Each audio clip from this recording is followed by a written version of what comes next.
네, 참 답답합니다. 이렇게 서로 시간이 지나면은 말이 달라지고 하는 걸 보고 답답합니다. 아니, 그렇다면은 사귀던 여성을 만나주지 않는다고 그 집에 찾아가서 그 모녀를 잔인하게 살인한 범인을 변호한 심신미약으로 변호한 사람이 대통령 후보가 했습니다. 그때 그 대통령 후보 문제 삼았습니까? 아니, 이렇게 정말 앞뒤가 다르고 기준이 달라 되겠습니까? 아니, 왜냐하면 김현장에 근무했다고 해서 김현장이 했던 사안을 했던 거기 고문을 그렇게 하면 말이 됩니까, 그게? 그리고 보십시오. 역대 국무총리 인준 찬성률 보십시오. 그래서 제가 좀 이성을 찾자고 이야기 드리는 겁니다. 그리고 또 하나는, 자, 아까 뭐 골프장 이야기를 하셨는데 그 골프가 개인적으로 사용했다면 문제가 있겠죠. 근데 제가 마침 워싱턴 특파원을 근무해서 그 사정을 좀 압니다. 그리고 미국의 문화라는 것이 우리랑 다르기 때문에 골프장에서 미국 대통령은 사실 업무 시간에 골프 치고 그럽니다. 그런 게 자주 보도도 됐고, 오바마는 너무 많이 친다 그래가지고 골프 치지 말라고 한 언론 보도가 나올 정도 아니었습니까? 근데 그걸 이제 골프장을, 그게 한덕수 대사 때 있었던 게 아니고 그 전부터 쭉 있어 왔습니다. 김대중 정부 시절 대사 아마 다 있어 왔던 일인데, 그걸 이제 뭐냐면은 같은 사안을 어떻게 주장하느냐에 따라서 후보자의 도덕성에 대해서 판단을 국민들이 달리 할 수 있으니까 제가 그걸 좀 균형을 찾자고 말씀드리는 겁니다. 그리고 지금 상당히 퍼펙트 스톰이라 불릴 만큼 우리 지금 청문회에 몰두하고 있지만 이 5월 10일부터 다시 새롭게 시작할 정부는 지금 국내외 여러 어려운 상황을 한꺼번에 다 물려받고 있지 않습니까? 특히 이제 국가신용등급 평가도 어떻게 될지 모르지만 이 잠재 성장률 자체가 심각하게 하락하고 있고 국가 부채가 엄청나게 급증하고 있어서 자기 정부가 운신할 폭이 매우 좁습니다.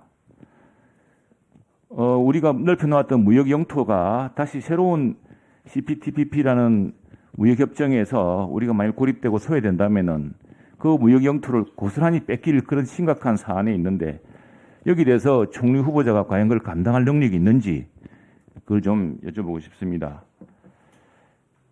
자, 지금 국가 부채율도 높고 어제 국가 신용평가도 이야기 말씀드렸습니다만 신용 등급도 사실은 우리나라 그동안 쌓았던 건전한 펀더멘탈이 있지만 쉽지 않은 상황이죠. 이미 무디스라든가 S&P 같은 경우는 재정 건전성 문제에 대해서 약간의 우려를 표시해 온 바 있습니다.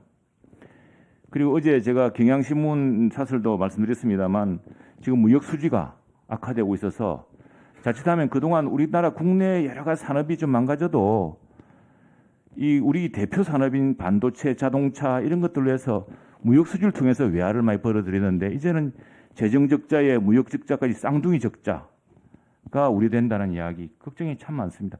급기야 잠재 성장률이 거의 떨어지고 있다는 그런 것도 있지 않았습니까? 제로 성장 위기입니다. 자, 총리 후보자님은 만약 총리로 인준 받으신다면은 이런 경제 성장률 위기, 제로 성장 위기, 그리고 쌍둥이 적자 문제, 그리고 국제 통상 환경, 국내 대외 환경에서 자칫 대한민국이 고립되고 뒤처질 수 있는 이런 문제를 어떻게 극복하시겠습니까?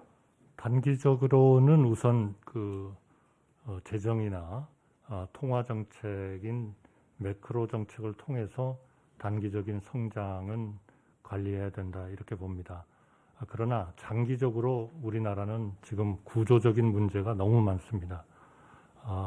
양극화라든지 또는 불평등이라든지 또는 여러 가지의 갈등 구조에서 오는 국가 생산성의 저하, 또 저출산 문제, 또 재정의 어떤 건전성의 확보 문제, 이런 것들이 엄청나게 지금 구조적인 문제가 많기 때문에 단기적으로 우리의 성장을 유지하기 위한 그러한 매크로 안정 정책을 하면서 동시에 이런 구조적인 문제를 해결하기 위한 구조 정책에 정말 온 국민이, 언론이, 학계가, 정부가, 정치권이 정말 힘을 합쳐서 이 문제를 해결해야 된다 이렇게 봅니다.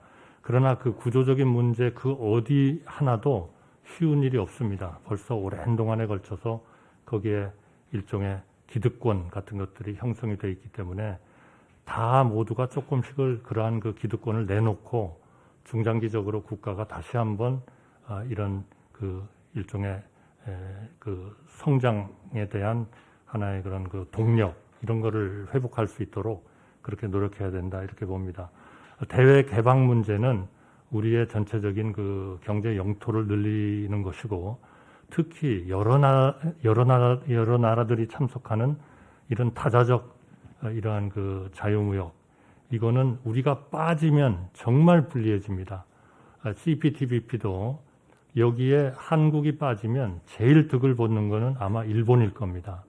이런 것들을 감안해서 우리도 그런데 적극적으로 어려운 부분에 대한 배려를 해가면서 참여함으로써 세계 속에서 우리가 성장하는 그러한 하나의 동력을 유지해야 된다 이렇게 생각합니다.